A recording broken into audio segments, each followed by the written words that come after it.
Monday morning, yes, we have reached that time. Super Switch, our weekly game where we have a look at the big games for our teams over the forthcoming weekend.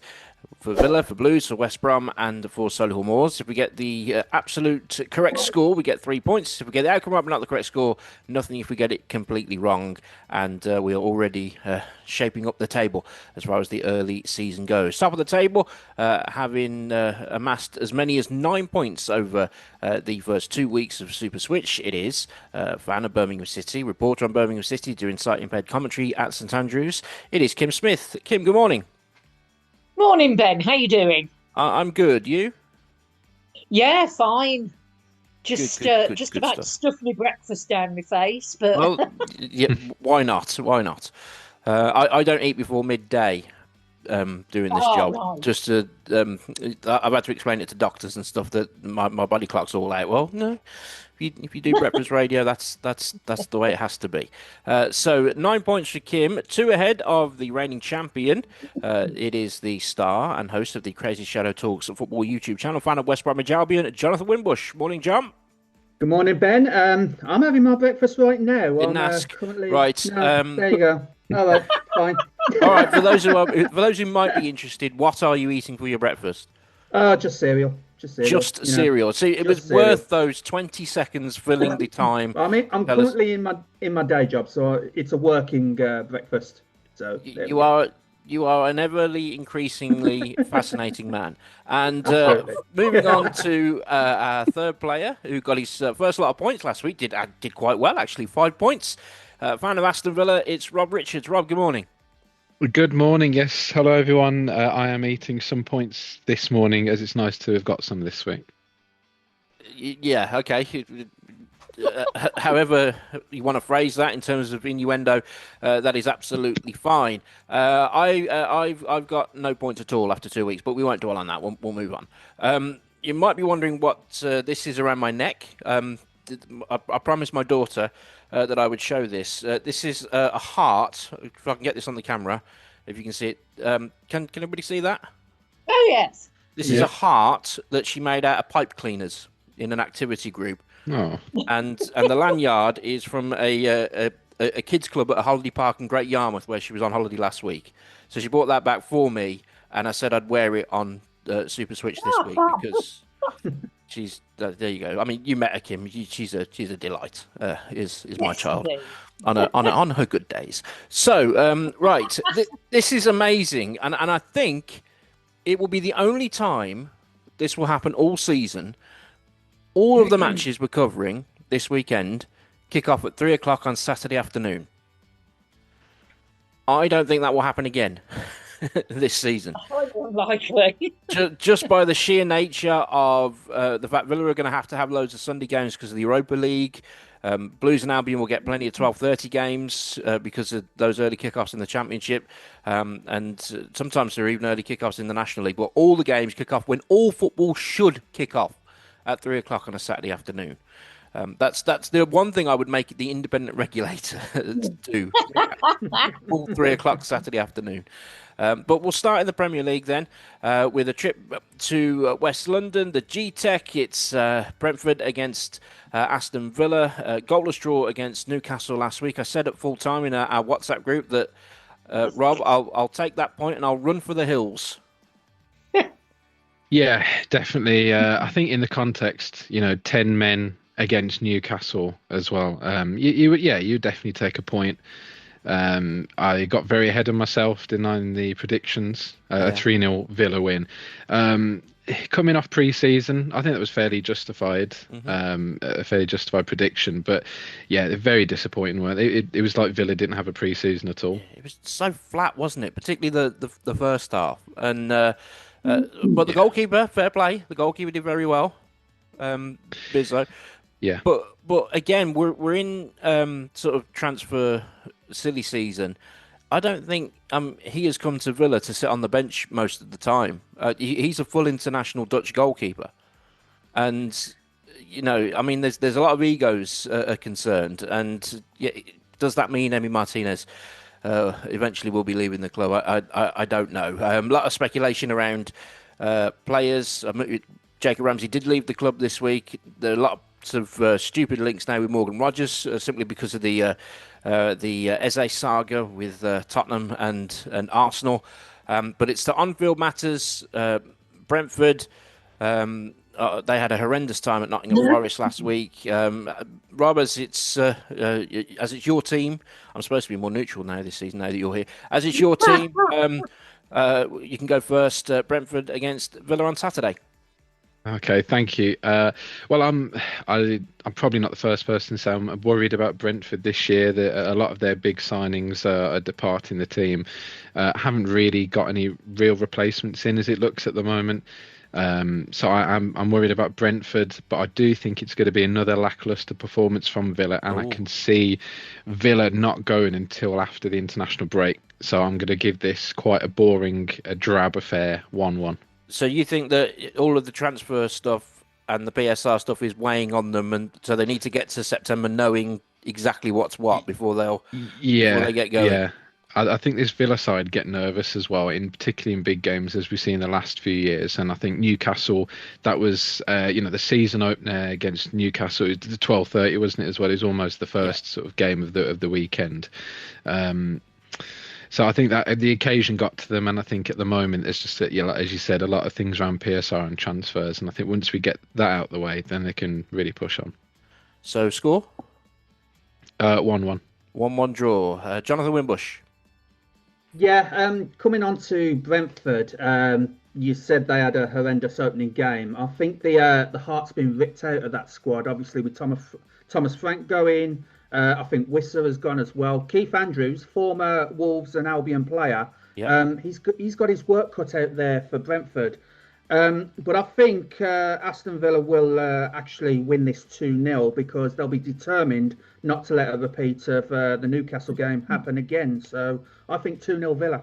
2-0 Villa. I mean, Keith Andrews was the set-piece coach before getting this job at Brentford. So it'd be like if Unai Emery walked, Austin McPhee would be the manager. That's the kind of when you kind of say it like that, it's smirk on Rob's face. He gets where I'm coming from with that one. Ollie Watkins always scores against Brentford, though. I'll give my prediction in just a moment because I'm determined not to forget anybody this week. I mean, that was one of the things that's hanging over from last week. So Kim Smith. I think I'm going to go for Villa to nick this 1-0. 1-0 Villa. I'm going to agree with Kim. And I'm going to say 1-0 Villa as well. But I agree with Rob. I think it'll be a similar type of game and performance. Absolutely. So, as we were saying, all of the games kicking off at 3 o'clock. That means at St Andrews, it's Birmingham City against Oxford United. Nearly said Watford. Don't know why. It is. It's Oxford United and the return of a former manager, Kim. Indeed. Mr. Rowett is coming back. And of course, Blues, we all thought were going to lose last Saturday, but with 90 minutes gone, they decided they weren't having any of that and managed to turn Blackburn over for the first time in about 12 years. And I think they will get a 2-1 tomorrow. 2-1 Blues. I watched most of it at Blackburn last week, and for 85 minutes, I didn't think Blues were particularly good on the day. No. It was that kind of, certainly not compared to with how they perform at home. But there's just something about them at the moment under Chris Davis where they'll get an absolute gift with the penalty that was given away. What he was thinking. Who knows? But again, Lyndon Dykes popping up, responsible for giving away the penalty the previous week, shows the resilience to pop up at the last minute and get the winning goal. Rob Richards. Well, Watford made a good start, but you don't need to know about them. No, they're not relevant at all. No. Well, I'm going to keep this short and sweet. I think Blues, to be fair to them, they made a very good start to the season, and Oxford, the opposite, a very poor start to the season. Stansfield's going to score a penalty, and Blues are going to win 2-0. 2-0 Blues. Oxford have been involved in some really high-scoring games at the start of the season, though. It was a back-and-forth, end-to-end affair against Hull last week, although they came out on the at the wrong end of it from their point of view. Jonathan Wimbush? Yeah, I believe Birmingham's got too much for Oxford at the moment. I think Kyogo might get a couple because he's got a point to prove as of late, and Lyndon Dykes as well. Brilliant goal from him to win the last game. So I say Birmingham 3, Oxford 1. 3-1 to Blues. I'm in agreement with all of you in terms of Birmingham City winning this one. And I think I can't see Oxford scoring, to be honest. I think Blues are going to win this one by 2-0. Switch Radio Breakfast, Friday morning, Super Switch, predicting our team's fortunes for the forthcoming weekend. All of the games kicking off at 3 o'clock on a Saturday afternoon. We were saying before that probably won't happen again at all this season, so we should enjoy it for what it is. We move down to the Hawthorns now, another team that made a decent start to the season in West Bromwich Albion, 100% in terms of the league, back-to-back wins, having won. We were watching a really dull game at Villa last week while the West Brom Wrexham game was going on. And, it shows that some people make bad choices in life. And it's interesting, Rob, isn't it? Not Rob, John, interesting from the first couple of games for West Brom that, Isaac Price appears to be the man. Yeah, absolutely. Brilliant goals that he's taken. 3 in 2 league games now. And he's been rewarded with that, with a call up to the Northern Ireland squad for their World Cup qualifying games in September. So really happy for Isaac Price. This is a team in transition, and it does show with the likes of Jed Wallace actually getting on the score sheet again. Like 29 seconds, I think he was on the pitch against Wrexham before he scored. I was really impressed by the Manchester United loanee, Toby Collier. When he came on, he was a really good showing of that. Alex Moat has signed a new contract, keeping him at the Hawthorns till 2027. So I think West Brom's got everything going for them. As you said, 2 wins from 2. Portsmouth, they went down by 2-1 against Norwich last weekend. I think we can't keep a clean sheet. Let's put it out there. West Bromwich Albion can't keep a clean sheet, to be honest. So I say 2-1 West Brom. Can't keep a clean sheet except for the 1-0 victory that they had against Blackburn on the only day of the season. Yeah, but but we'll leave it at that. Actually saying that, putting it into context, getting a call up to the Northern Ireland squad isn't all that impressive, to be honest. No, I mean, I got one myself just for crossing the road. So it's quite, fair play to him. Rob Richards, I mean, you see a decent amount of West Brom as well, given our work, and a lot of the unknowns for this season were for the manager, for Ryan Mason, and a lot of people say that the test of a manager is his substitutions. He got him bang on at Wrexham, didn't he? I mean, when he brought them off the bench, I mean, the scoring within seconds. Yeah, he got them right for Wrexham, but my only concern really is for West Brom towards the end of the games, as they, that's 2 games in a row now they've been conceding late goals.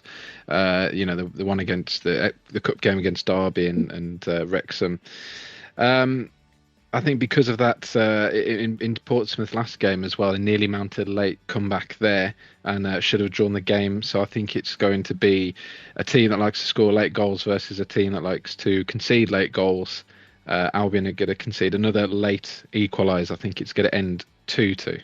2-2 draw. Interesting. Kim Smith. Oh, I think I'm going to agree with John and go for Baggies 2-1. 2-1 West Brom. I'm going to go for West Brom as the draw specialists from last season. I agree with Rob about late goals and the way they're finishing games. And I'm going to go for 1-1. I think Portsmouth, having had a season back in the Championship, are decent. I don't think they're going to push towards the playoffs or anything, but I think they're going to be solid in the Championship, and I don't think this one is all that straightforward, so I'm going for a 1-1 draw. Can I just double check I haven't forgotten anybody at any stage for the 3 games that we've done so far? That's good. 100% record of your own, Ben. Wow, what would we do without you, John? Quite frankly. Moving on to our final game, a game that you can follow with our award-winning Switchboard team. It is Solihull Moors against Aldershot Town. I actually watched Solihull Moors on TV the other night in the game at Carlisle, and it was a really scrappy affair. And well, if Carlisle, I mean, for like forever, were a football league team, have been relegated. They've got a big name manager in Mark Hughes, but there was a real feeling of pressure amongst them, and all is not well up there. All, to be fair, it's up there. All can never be well up in Carlisle, but Solihull were decent on the road and took advantage of it and took the lead, but they couldn't hold on and came away with a 1-1 draw. So it's back-to-back draws, having drawn 0-0 away from home the previous week. Back at home this time, they've drawn every game, haven't they? They've drawn every game so far this season, having drawn the first game 2-2. So Aldershot Town, I haven't gone first yet, so I'm going to take advantage of it this time. As we said, it's a game that you can follow with our award-winning Switchsport team, and I think they are going to win the Moors by 2-1. Kim Smith. I think I'll go for Moors 2-0 for this, because Aldershot are right down the bottom at the moment. Yes, absolutely. Rob Richards? Yeah, I agree. I was checking the stats. Aldershot have lost 6 games in a row, and the last win was almost a month ago. So I think Solihull will get the first win of the season and win this 1-0. 1-0. And finally, Jonathan Wimbush. Yeah, Aldershot has lost all their league games this season by 3-2, and that's what I'm going to go for. Solihull 3-2. I don't think anyone has ever lost their first 4 games 3-2. Okay. So interesting logic that you've got there. All dogs have 4 legs. My cat has 4 legs. Therefore, my dog is the method that Rob Richards. That Jonathan Wimbush. Sorry, Rob. I tarred you with the Wimbush brush there. Sorry. That's okay. Slanderous almost, isn't it? Quite frankly. Yeah. Right, so we've got all the scores, and we're going to enjoy the football over the course of the weekend. We encourage you to click like and subscribe to the Switch Radio YouTube channel, and we'll have a look at how we got on Monday morning show, and back next Friday when things are really back to normal in terms of like stupid kickoff times. I mean, Villa against Crystal Palace is 7:00 on Sunday night, so so we know which game's going last in the predictions next week. For Kim Smith, for Rob Richards, Jonathan Wimbush, I'm Ben Ellis. This has been Super Switch, and we'll see you next week.